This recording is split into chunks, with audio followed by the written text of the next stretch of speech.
Hello everyone. Welcome है आप सभी लोगों का एक और नए एपिसोड में। सो आज हम लोग डिप्लोयमेंट के बारे में बात करने वाले हैं और बहुत सारी बातें हैं करने को। तो सबसे पहले तो स्टार्ट करते हैं कि इसके प्रीवियस वीडियो में हमने देखा था कि मैं डॉकर और ये सब सीख रहा हूँ, राइट। आज हमने वो पूरा प्रैक्टिकल करके देखा है। तो पहले तो मैं आपको बता देता हूँ कि आज मैंने क्या क्या किया, ठीक है। तो सबसे पहले तो मैंने एक वीपीएस मशीन बाई की, ठीक है। होस्टिंजर के ऊपर से मैंने एक वीपीएस मशीन बाई की।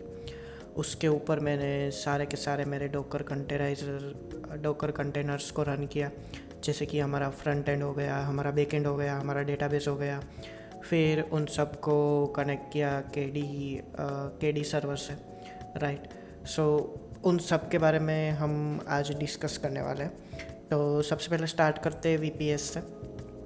तो देखो, वीपीएस क्या होता है कि वीपीएस होता है कि वो आपको एक मशीन प्रोवाइड करता है, ठीक है ना, जिस पे आप कोई भी अपनी एप्लीकेशन को डिप्लॉय कर सकते हो। अभी तक मैंने सिर्फ नेटलीफाई और वर्सेल पे ही अपनी सारी एप्लीकेशन डिप्लॉय की थी, और वहाँ पे हमारे पास पूरा कंट्रोल नहीं होता है, करेक्ट। और वीपीएस पे क्या होता है कि हम अपने मशीन का कॉन्फ़िगरेशन कर सकते हैं, उस हिसाब से पैसे लगते हैं। जैसे कि मैंने जो मशीन बाई किया हुआ है वो कुछ 8 GB रैम वाला मशीन है, ठीक है। तो उसके ऊपर हम अपनी सारी एप्लीकेशंस को होस्ट कर रहे होंगे, और एक वीपीएस के ऊपर आप जितनी चाहे उतनी आपके प्रोजेक्ट्स को रन कर सकते हो। तो यही होता है वीपीएस की एक मशीन होती है जो 24 घंटा कंटिन्यू रनिंग स्टेट में ही होती है। उसके पास 24 आवर्स इंटरनेट होता है, तो कहीं पे भी मतलब दिक्कत नहीं आती है, करेक्ट। और बेसिकली मैंने जो मशीन लिया हुआ है उसको मैंने उसमें उबंटू इंस्टॉल किया हुआ है। तो सिंपल, जब आप कोई भी एक मशीन बाय करते हो तब आपको एक सिंपल टर्मिनल मिलता है, अब लिंक करता हुआ, और उसी में ही आपको सब कुछ खेलना होता है और वो सब करना होता है, करेक्ट। ये तो हो गया वीपीएस के बारे में। अब दूसरी चीज़ पे आते हैं जो कि है डॉकर। एंड मतलब आज मैंने बहुत सारा डॉकर पढ़ा, और क्या मस्त चीज़ है भाई डॉकर। आप मतलब पूरा डॉकर जो है वो मान लो कि एक कंटेनर है आपकी एक एप्लीकेशन का। जैसे कि आप फ्रंट एंड को रन करना चाहते हो आपकी कोई भी मशीन पे, तो वो क्या करेगा, एक पूरा कंटेनर बना के देगा जिसमें आपके सारे वर्जन, सारे ईएनवी और वो सब मेंशन्ड रहते हैं। तो ये एक फ्रंट एंड का अलग डॉकर हो गया, फिर आपका एक बैक एंड का अलग डॉकर हो गया, आपका एक डेटाबेस का अलग डॉकर हो गया। इस तरीके से आप जितने चाहे उतने फ्रंट एंड के डॉकर बना सकते हो, जितने चाहे उतने बैक एंड के डॉकर बना सकते हो, उन सबको आपस में कनेक्ट कर सकते हो। तो मतलब ये जो पूरा इकोसिस्टम है डॉकर का, बहुत ही बढ़िया। तो मैंने आज क्या किया कि जो हमारा devdelog.com का जो पूरा प्रोजेक्ट है उसमें मैंने फ्रंट एंड का एक कंटेनर बनाया, बैक एंड का एक कंटेनर बनाया, डेटाबेस का एक कंटेनर बनाया। फिर उन तीनों चीज़ों को डॉक्टर बोल रहा हूँ मैं, डॉकर कंपोज नाम की एक फ़ाइल बनाते हैं। उन तीनों चीज़ों को वहाँ पे हम लोग कनेक्ट करते हैं, और एक ही कमांड में हम वो सारे के सारे डॉकर कंटेनराइज को रन कर सकते हैं। तो वो हमने आज सीखा कि कैसे कर सकते हैं, क्या होता है, कैसे होता है। उन तीनों चीज़ों को हम लोग वीपीएस में ले जा के गए, ठीक है। तो ये दूसरी चीज़ हो गई कि हमने डॉकर सीखा, करेक्ट। तीसरी चीज़ हमने सीखी जो कि है केडी सर्वर।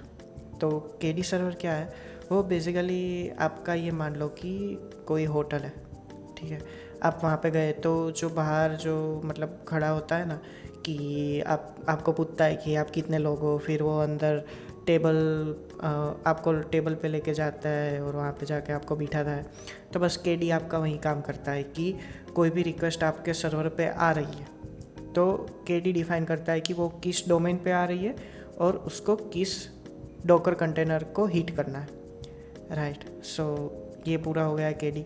उसके बाद वो आपका एसएसएल सर्टिफिकेट भी एसएसएल सर्टिफिकेट भी ये आपको ला के देता है, सो दैट आपकी वेबसाइट HTTPS पे रन हो सके। तो ये पूरा काम केडी करता है। अभी आओ मैं आपको ग्राफ बना के दिखाता हूँ कि कैसे पूरा चीज़ काम करता है, राइट। ये हम लोग आ गए ब्लैक कैनवास पे, करेक्ट। सबसे पहले तो ये हमारी मान लो कि एक वीपीएस मशीन है, ठीक है ना। यहाँ पे हम लिख देते हैं कि ये एक VPS मशीन है, राइट। अभी ये जो मशीन है उसके अंदर उबंटू डला हुआ है, ऑपरेटिंग सिस्टम। सो आपको इसको जब एक्सेस करते हो तो आपको सिंपल एक टर्मिनल मिलता है, ठीक है। टर्मिनल से ही आप इस VPS को एक्सेस कर सकते हो, करेक्ट। आपको कोई GUI नहीं मिलता है जहाँ से आप इसको एक्सेस कर सको, करेक्ट। सो हमने क्या किया, मैंने ये VPS पूरा बाय किया, ठीक है। जब आप बाय करते हो तो पूरा एम्प्टी होता है। उसके अंदर फिर हमने डोकर सबसे पहले इंस्टॉल किया, क्योंकि हमारी सारी चीज़ें डोकर पे ही काम कर रही है, राइट। सो अभी हमारे पास था गिटअप, राइट। सो मेरी जो रेपो थी डेवडेलॉग की वो गिटअप पे थी, करेक्ट। सो हमने इस VPS पे अपने प्रोजेक्ट को पुल किया, जिसके कारण सारा प्रोजेक्ट की फाइल्स हमारे VPS के अंदर आ गई। फिर हमने डोकर कंपोज को रन किया। तो डोकर कंपोज ने क्या किया कि सबसे पहले उसने 3 कंटेनर बनाए, ठीक है ना। तो ये 3 कंटेनर बनाए, एक हो गया फ्रंट एंड के लिए, एक हो गया बैक एंड के लिए, और एक हो गया हमारा DB, ठीक है ना। इसके अंदर इसको डाल देते हैं। सो ये 3 हमारे डोकर कंटेनर है। अभी इन तीनों को बनाने के लिए मतलब क्या होता है, देखो ये जो हमारा एक डोकर कंटेनर है तो उसके अंदर एक डोकर फाइल रहती है जिसके अंदर सारा कुछ डिफाइन रहता है कि हमें क्या क्या प्रोसेस फॉलो करनी है। कि पहले तो आप मतलब नोड का कौन सा वर्जन यूज़ करना है, फिर पैकेज जेसन को कॉपी करते हो, फिर सारी डिपेंडेंसीज को इंस्टॉल करते हो, ठीक है ना। उसके बाद कमांड रन करते हो जैसे कि npm स्टार्ट और ऐसा कुछ, जिसके कारण ये पूरा डोकर कंटेनर है वो रन होने लग जाए। सेम हम बैकएंड में भी सेम चीज़ें करते हैं कि उसमें भी एक डोकर फाइल होती है, वो सारा इंस्ट्रक्शन, डोकर फाइल मतलब कि एक सेट ऑफ इंस्ट्रक्शन कि ये डोकर कंटेनर कैसे रन होना चाहिए, ठीक है। तो ये हमारा हो गया devdelog.com के लिए, करेक्ट। अरे एक सेकंड,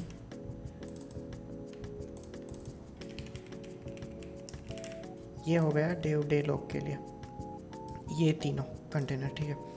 तो अभी क्या होगा कि ये जो डोकर कंटेनर है वो पोर्ट्स पे रन होते हैं, कि ये डोकर कंटेनर एक पोर्ट पे रन हो रहा है जहाँ पे हमारा फ्रंट एंड रन हो रहा है, फिर बैक एंड हमारा कोई पोर्ट पे रन हो रहा है। तो कोई भी जब रिक्वेस्ट इस VPS को हीट होती है तो हमें उसको कहाँ ले जाना है, उसके लिए होता है एक सेकंड, तो उसके लिए होता है एक KD।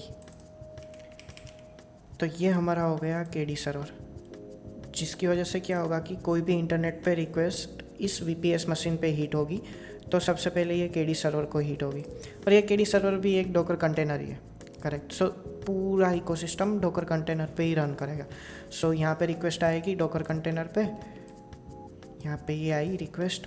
उस रिक्वेस्ट में मान लो कि हमारा जो ये डोमेन है वो यहाँ पे नहीं होगा, वो कहीं पे बाहर पे होगा। तो यूज़र क्या करेगा, यूज़र इस रिक्वेस्ट पे हिट करेगा, ठीक है। पूरा ब्राउज़र जो है वो ब्राउज़र में इस रिक्वेस्ट पे आएगा, वहाँ से ये कहाँ पे रिडायरेक्ट होगा तो कि हमारे KD सर्वर पे रिडायरेक्ट होगा। वहाँ से सर्वर क्या करेगा कि देखेगा कि कहाँ से रिक्वेस्ट आ रही है और किस डोकर कंटेनर पे मुझे उसको हिट करना है, ठीक है। तो मैंने क्या कॉन्फ़िगरेशन किया हुआ है कि अगर मान लो कि कोई रिक्वेस्ट devdelog.com पे आए तो उसको फ्रंट एंड के डोकर कंटेनर पे रिडायरेक्ट कर दो। अगर मान लो कि रिक्वेस्ट है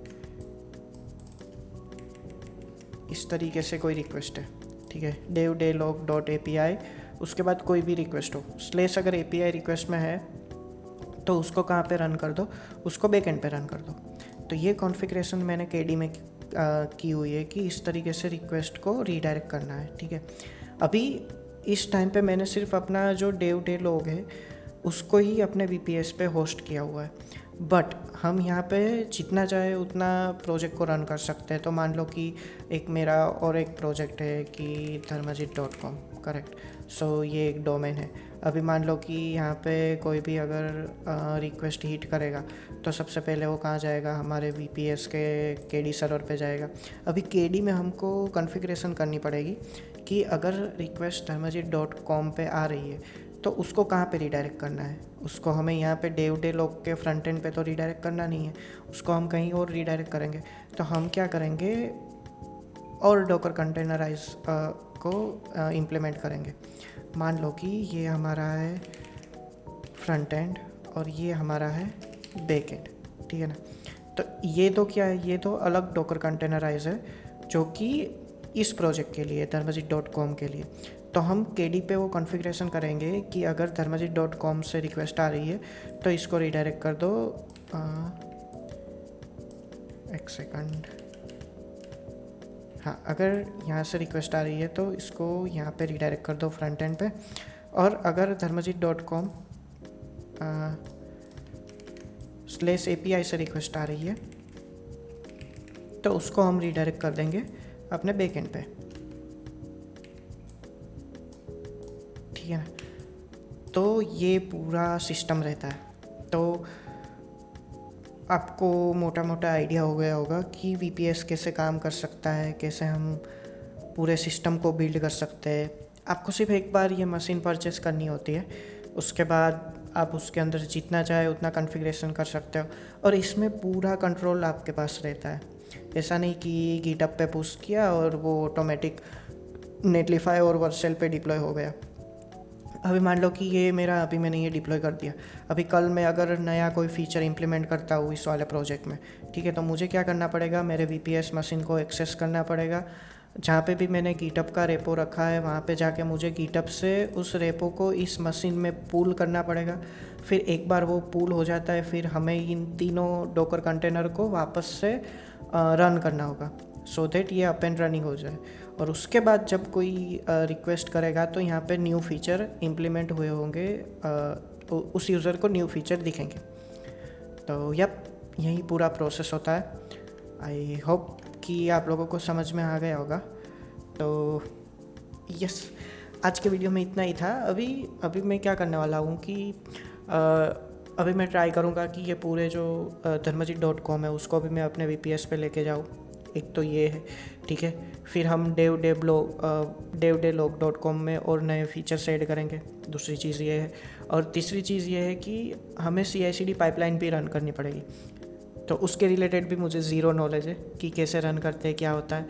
तो हम लोग उसको भी सीखेंगे कि कैसे हम सिर्फ गिटहब पे पुश करें और हमारे VPS पे वो ऑटोमेटिकली गिट पुल भी हो जाए, ठीक है, वहाँ से डॉकर ऑटोमेटिकली रन भी हो जाए। तो वो सब चीज़ें भी हम लोग सीखेंगे कि कैसे हम लोग CI/CD पाइपलाइन को भी रन कर सकते हैं। तो एक अलग ही एक्सपीरियंस था। मतलब पहले तो बहुत फ्रस्ट्रेशन हुआ कि हो नहीं रहा था, एरर्स आ रही थी, बट 1 या 2 घंटे अपने VPS पे टाइम स्पेंड करने के बाद सब कुछ सॉर्ट हो गया। तो इट्स ऑल वर्किंग नाउ। सो आज के वीडियो में इतना ही रखता है। मिलते हैं आपसे नेक्स्ट वीडियो में, तब तक के लिए बाय बाय।